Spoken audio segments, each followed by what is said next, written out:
భర్త పుల్ల రవీందర్ అనే పైన మేము 10 గంటలకి పడుకున్నాం. సండే రోజు ఆదివారం రోజు పడుకున్నాం. ఇద్దరం పడుకున్నాక మధువంశి అనే వ్యక్తి తన గుండాలను తీసుకొచ్చి విపరీతమైన కొట్టుడు కొట్టి మా ఆయనని చావా దెబ్బలు కొట్టి నా మూతి గొంతు నులిమి నన్ను కూడా ఇబ్బంది పెట్టి వెళ్ళిపోయినాడు సార్. నాకు న్యాయం జరగాలంటే మధువంశి కృష్ణను ఖచ్చితంగా అరెస్ట్ చూపించాలి. ఎవరెవరినో నలుగురిని ముగ్గురిని చూపించుకుంటా వాళ్ళు దొరికిర్రు, వాళ్ళని మేము పట్టుకున్నామని చెప్తున్నారు పోలీసు అధికారులు. వాళ్ళ పనితీరు మాత్రం కరెక్ట్ లేదు. మాకు న్యాయం జరగాలంటే మధువంశి కృష్ణను అరెస్ట్ చేస్తేనే మేము ఇంటికి వెళ్ళిపోతాం. అది వరకు దాకా ఇక్కడే కూర్చుంటాం. మాకు ఇంట్లో కూడా మాకు రక్షణ లేదు. మాకు ఇంటికి వెళ్ళాలంటే కూడా భయం అవుతుంది. మేము ఉండేది ఇద్దరమే, నేను మా ఆయన అంతే. మాకు చుట్టుపక్కల కూడా ఎవరు దగ్గర ఉండరు, కానీ వాళ్ళంతా ఉండరు. కానీ మాకు న్యాయం జరగాలంటే మధువంశి కృష్ణ అంటూని అరెస్ట్ చేస్తేనే మేము ఇక్కడ నుంచి వెళ్ళిపోతాం. అది వరకు దాకా ఇక్కడనే కూర్చుంటాం. ఆ రోజు రాత్రి ఏం జరిగిందమ్మా? అది రాత్రి పడుకున్నాం సార్. మేము ఇద్దరం ఒక 10 అయితానికి వచ్చి పడుకున్నాక డోర్ నాక్ చేసారు. డోర్ కొట్టినాక ఎవరో వచ్చిరని నేను చెప్పినాక మా సార్ కిటికీ నుంచి చూస్తే ఒక ఆయన అటువైపు తిరుగున్నాడు. మా దిక్కైనా ఫేస్ లేదు. అటువైపు తిరుగున్న వెంటనే జస్ట్ ఇట్లా డోర్ ఓపెన్ చేసిన మిగతా డోర్ వాళ్ళే నెట్టేసారు.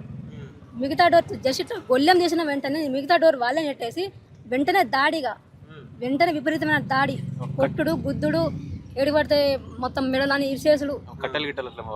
కట్టలు ఏం లేవు, చేతులతోటే వాళ్ళు చేసిన దాడి. ఓన్లీ చేతులే. వాళ్ళు మస్తు హైట్ దొడ్డు ఏనుగులు లెక్క ఉన్నారు వాళ్ళు. మా ఆయనను కొట్టి పడేసినాక నా మూతి కూడా మొత్తం మూసేసారు. 2 రోజుల దాకా నా చెంపలకు మరకలు పోలే అసలు పట్టుకుంటే. నా మూతి మూసేసారు, నన్ను ఆగబట్టిరు. మా సౌండ్ బయటికి పోకుండా ఇక మేము చనిపోయినవేమో వెళ్ళిపోదామనే ఉద్దేశంతో వాళ్ళు మమ్మల్ని కొట్టి చంపేసి వెళ్ళిపోయారు. మా దగ్గరకు అయితే 5గురు మాత్రమే వచ్చారు, కానీ బయట కూడా మాకు కావాలన్నారు సార్. అంటే వాళ్ళు ఏం చేస్తారు, ఇంకా బయట కూడా ఉన్నారట. 2 కార్లలో వచ్చారట. మేము తేరుకునే లోపు వాళ్ళు వెళ్ళిపోయారు. ఇక మేము అప్పుడే ఉన్నాడు సార్. మా ఆయనకు తెలుసు సార్. నేను బయటకు వెళ్ళాను. మా ఆయనకు మాత్రం ఖచ్చితంగా మధువంశి తెలుసు. ఉన్నాడు మధువంశి. మా ఆయన లాస్ట్కి తన్నిపోయినాడు సార్. ఆయన కొట్టిండు, తన్ని కూడా పోయిండు. మళ్ళీ పోలీసులు ఎఫ్ఐఆర్ బుక్ చేసి చెప్పేసి అంటారు, ఎస్సీ అట్రాసిటీ కేసు పెట్టినాం, మేము అటెంప్ట్ కేసు పెట్టామని అంటారు కదా. అది పోలీసులు ఏమంటారంటే మధువంశి రాలేదని చెప్తారు. లేదు సార్, మధువంశి అంటోడు వచ్చిండు. మాకు అవసరం లేదు సార్ అబద్ధం మాట చెప్పడానికి. వేరేటోళ్ళ మీద మాకెందుకు? మేము నార్మల్గా ఇంట్లో పని చేసేవాళ్ళం కదా సార్. మాకు ఎవడో మధువంశితో మాకేంది? ఎవరు వార్తలు చేస్తే మేము వచ్చి షూట్ చేసి మేము ప్లే చేసినాం అంతేనా కదా. మధువంశి పేరు ఎందుకు చెప్పాలి మరి? ఇంకోళ్ళ పేరు ఎందుకు చెప్పాలి? మాకేం పని మధువంశితోటి? వాడు ఉన్నాడు కాబట్టి ఖచ్చితంగా ధైర్యంగా 100% చెప్తాను మధువంశి అంటాడు ఉన్నాడు. మీ హస్బెండ్ పరిస్థితి ఏంటండి ఇప్పుడు? మా హస్బెండ్ పరిస్థితి అప్పుడు క్రిటికల్. కొంచెం ఇవన్నీ దెబ్బలు తాగడం వల్ల లేవలేకపోవడం, జబ్బలు లేవలేకపోవడం చాలా ఇబ్బందిగా ఉంటుంది సార్.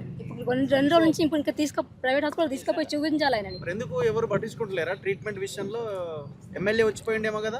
ఎమ్మెల్యే వచ్చిపోయి ఆయన చూసుకుంటాం. మేము ఖచ్చితంగా చట్టరీత్యా మేము చేసే పని చేస్తాం, ఎవరిని వదిలిపెట్టేది లేదు. మాటల వరకే ఆయన చెప్పిండు అంతే తప్ప, కానీ మధువంశి వాడిని అయితే పట్టేది లేదు. ఇప్పుడు ఇవతక పట్టేయలే. మాటలతోటి సరిపుచ్చుకుంటారు వాళ్ళు అంతే. చేస్తామే పని మాత్రం అంటారు, చేసి చూపించలేరు. మాటలు వేరు. మధువంశిని కాపాడు ఎమ్మెల్యే, డిఎస్పీ వాళ్ళ చుట్టాలేనట, వాళ్ళ బంధువులేనట. దానివల్ల మధువంశి అంటాడు ఇంటి దగ్గర తిరుగుతారని మాకు తెలిసింది అనుకుంటారా, చెప్తారు కదా ఇంటి దగ్గర తిరుగుతారని, ఇంట్లోనే ఉన్నారని కొందరు అయితే మాకు ఇన్ఫర్మేషన్ అనేది తెలుస్తుంది. కానీ మెయిన్ అయితే మధువంశిని అంటూ పట్టాలి, మాకు చూపించాలి. ఎవరో 4గురిని 2ని. ఇప్పుడు ఏమంటారు పోలీసు వాళ్ళు, అది మేము ఫోన్ రికార్డ్ ద్వారా ఫోన్ లొకేషన్ ద్వారా పడతామంటే ఆధార్ కార్డు రేషన్ కార్డు పట్టుకొచ్చుకుని మమ్మల్ని కొట్టాడు కదా వాడు ప్రూఫ్స్ కోసం. ఆ ఫోన్ మీరు లొకేషన్ ద్వారా పడతా ముందు ప్లాన్ ప్రకారమే ఫోన్ ఎక్కడైనా పెట్టి రావచ్చు కదా. అతడు ప్లాన్ ప్రకారం ఎక్కడైనా పెట్టేసి మమ్మల్ని కొట్టడానికి రావచ్చు. ఆధార్ కార్డు రేషన్ కార్డు కట్టి పట్టుకొని వచ్చి మేము ఫలాని మధువంశిని కొడతానని కొట్టారు కదా. ఆ ఫోన్ లొకేషన్ ప్రకారం మేము కొడతామంటే మేము తనలబడి ఉన్నాం. అంతో దెబ్బలు పడ్డాం కాబట్టి మాకు ఖచ్చితంగా తెలుసు మధువంశి అంటాడు మమ్మల్ని దాడి చేసిండు వ్యక్తి మనుషులతో. మాకు ప్రాణ భయం ఉంది, చచ్చిపోతుంది సార్ మేము లోపలల్లా. మాకు ఎవరు దిక్కు? చచ్చిపోకుండా మాకు నన్ను ఇంకేమైనా చేసుకోవాల్సిన పరిస్థితి ఉంది. అప్పుడు ఎవరి మీద ఇంకొక వ్యక్తులు వచ్చి మధ్యవర్తులు ఎవరో వచ్చి మీరు పైసలు తీసుకోండి, మీరు కాంప్రమైజ్ కావండి ఒక వ్యక్తితోటి, మమ్మల్ని వేరే స్పెషల్ అధికారి పంపించి నేను అట్లా మాట్లాడినా అని ఒక వ్యక్తి మాకు రాయబారం పంపుతాడు. కాంప్రమైజ్ కానీ మీరు పైసలు తీసుకొని మీకు ప్రభుత్వ ఉద్యోగం ఇప్పిస్తాం మీ హస్బెండ్ మీ వైఫ్కి, మీరు డబ్బులు తీసుకొని పక్కకు జరిగిపోండి అంటే మేము చచ్చినాక ఎవరికి సరిపోదు. అసలు ఆ వ్యక్తి అంటే ఎవరి మధ్యవర్తుడు మాట్లాడుతుంటే ఆయన వాళ్ళకి తెలిసే కదా ఆ వ్యక్తి ఎవరు పంపితే వచ్చిండు.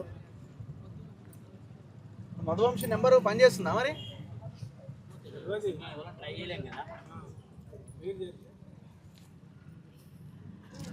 పోలీస్ డిపార్ట్మెంట్ వాళ్ళ వైపు ఉన్నారు, అవును. ఎమ్మెల్యే వాళ్ళ వైపు ఉన్నారు. మరి మీకు న్యాయం జరుగుతుందని మీరు ఆశిస్తున్నారా? ఆశిస్తాను సార్, న్యాయం జరగాలి. నాకు వాళ్ళ వైపు ఇంటికి పోవడానికి భయం అవుతాను సార్. ఇప్పుడు అది 10 నిమిషాల్లో మెరుపు దాటితో జరిగిపోయింది. ఇప్పుడు ఒక్కొక్క సీన్ గుర్తు తెచ్చుకుంటే గూస్ బంప్స్ వస్తాను సార్. మరి ఇప్పుడు నేను ఫోన్ స్విచ్ ఆఫ్ చేసుకోవాల్సిన అవసరం ఏం లేదు కదా సార్. ఫోన్ స్విచ్ ఆఫ్ కాదు సార్, దాడి కాదు ఈయన దాడి చేసిన అతను మధువంశి పోలీసులు ముందు పెట్టిన తప్పు లేదని నిరూపించి ముందు చెప్పొచ్చు కదా, చెప్పాలనుకుంటే. ఇప్పుడు వట్టిగా అయితే ఎవరు కేసు ఒప్పుకోరు కదా సార్. జరిగిన వెంటనే నేను కాదు, నా పేరు ఎందుకు వస్తుంది అని కూడా ఒక కంప్లైంట్ ఇవ్వాలి కదా పోలీస్ స్టేషన్కి వెళ్ళి. నేను కాదు, అక్కడ నేను లేను. ఆయన వెహికల్ పట్టుకుని ఉన్న వ్యక్తుల పేర్లు కూడా మేము దొరకబెట్టినామన్నా సార్. మధువంశి అనే వ్యక్తి కానప్పుడు ఇన్ని రోజులు వెయిట్ చేసిన అవసరం లేదు. ఇప్పుడు మీ ఇంట్లో చూసినాం మేము, మీ ఇంట్లో చూసినప్పుడు కూడా ఈ చేతికుండే ఆ బ్రాస్లెట్స్ అవన్నీ పడిపోయి ఉన్నాయి. అవును సార్, అవి కూడా వచ్చిన వాళ్ళవే. వచ్చిన వాళ్ళే. మరి పోలీసులు అవి తీసుకెళ్ళిపోలే అవన్నీ. జస్ట్ వీడియో తీసుకుంటే వేరు సార్, అంతే. చిరు తీసురు మీద స్లాబ్ మీద 2 రూములు ఇంతేనా అని చూసి వెళ్ళిపోయారు. ఇంకేం చేయలే వాళ్ళు. కనీసం టెంట్ కూడా ఏం ఇస్తలేరా పోలీసులు? టెంట్ ఇప్పుడు ఎన్నో చచ్చిపోతారు సార్. వీళ్ళంతా కార్యకర్తలు నా కోసం వచ్చారు, మా భర్త కోసం వచ్చారు. టెంట్గా అసలు ఎవరు దుకాణం కాడికి పోతే కూడా టెంట్ ఇనేస్తలేరట. మరి మీ ఎట్లా ఈ నుంచి నేను కూర్చుంటే కోసం మిగతా వాళ్ళు కూర్చుంటారు సార్ నా కోసం? చెప్పండి, నా కోసం వచ్చారు వాళ్ళు. ఫ్లెక్సీ కూడా ఏం చేస్తుందని ఆర్డర్ ఇచ్చారు. అవును సార్, పోలీస్ వాళ్ళది మాత్రం బాగా ఆయనకి సపోర్ట్ ఉన్నది. పోలీస్, ఎమ్మెల్యే, డిఎస్పీ వాళ్ళ సపోర్ట్, వాళ్ళ చుట్టాలంట సార్. ఇప్పుడు ఒక విలేకరికి న్యాయం జరిగినప్పుడు సామాన్య వ్యక్తి ఎట్లా ముందుకు వస్తాడు చెప్పడానికి? నాకు జరిగింది ఇంకోలా కూడా జరగచ్చు కదా. ఇప్పుడు రౌడీయిజమే కదా సార్, ఇది రౌడీ గుండాయిజమే కదా. భయం, మధువంశి అంటే భయం. వీని విలేకరించి ఏం చేయాలి? ఇప్పుడు పోలీసులు కూడా మీ ఆయన మీద గతంలో కేసులు ఉన్నాయి, ఏదో లెటర్లు రాసిండు, ఇట్లా రకరకాలుగా క్యారెక్టర్ అసాసినేట్ చేసే ప్రయత్నం చేస్తున్నారు కదా సార్. ఇప్పుడు ఆయన వంశీ మీద పాత కేసులు ఏమున్నాయో చెప్తలేరు కానీ లేదు, మీ ఆయన మీద ఏదో కేసులు అదే సార్. పోలీసులు ఇరికియడానికే సార్, మమ్మల్ని ఇరికియడానికే. మధువంశిని అంటోడి మా మీద దాడి చేసినాం చెప్తాంటే కూడా వాడిని దత్తారంటే ఇంకేం చేస్తాం సార్ మేము? ఇంకా చేసి మేమైతే పట్టుకురాలేం కదా. మేమైతే వాళ్ళని ఎత్తుక చూపించలేం కదా మేమైతే. అది వాళ్ళ పని. కానీ వాళ్ళు కావాలనే మధువంశిని అంటూ దాస్తారు. వాళ్ళకి తెలుసు మధువంశి ఎక్కడ ఉన్నాడు, ఏ ప్లేస్ ఉన్నాడు ఆయన, వాళ్ళకి అన్నీ తెలుసు సార్. మీదికెళ్ళి మీ దగ్గర మధువంశి లేడని చెప్తారు, ఉండడం వాళ్ళు లేడట కదా. ఇట్లా మేము మాకు తెలుసు సార్. మధువంశి అంటాడు మా ఆయన ఖచ్చితంగా తెలుసు. ఆయన వచ్చి మా మనుషులతో వచ్చి మమ్మల్ని కొట్టిపోయిండు. మీరు మొన్న మేము చచ్చిపోయేటోళ్ళం. ఇప్పుడు 3-4 రోజులు గడిచి ఎవరు చూస్తారు మా పరిస్థితి ఏంటప్పుడు? మధువంశిని అంటుండే ఖచ్చితంగా అరెస్ట్ చేయాలి సరే. ఆయన అరెస్ట్ చేస్తేనే నేను నుంచి వెళ్ళిపోతా. ఎందుకంటే మా ఇంట్లో కూడా మాకు రక్షణ లేదు. ఏ రాత్రి అయినా కొట్టిపోతే ఏం చేస్తాం సార్ మళ్ళీ? చెప్పండి. రోజు అయ్యే పనులు కావు కదా సార్ ఇవన్నీ. ఎప్పుడో రేరు, అసలు జరగదు కూడా ఇది. అంత దాడి రేరు గుండాగాలం సార్ మేము అన్న.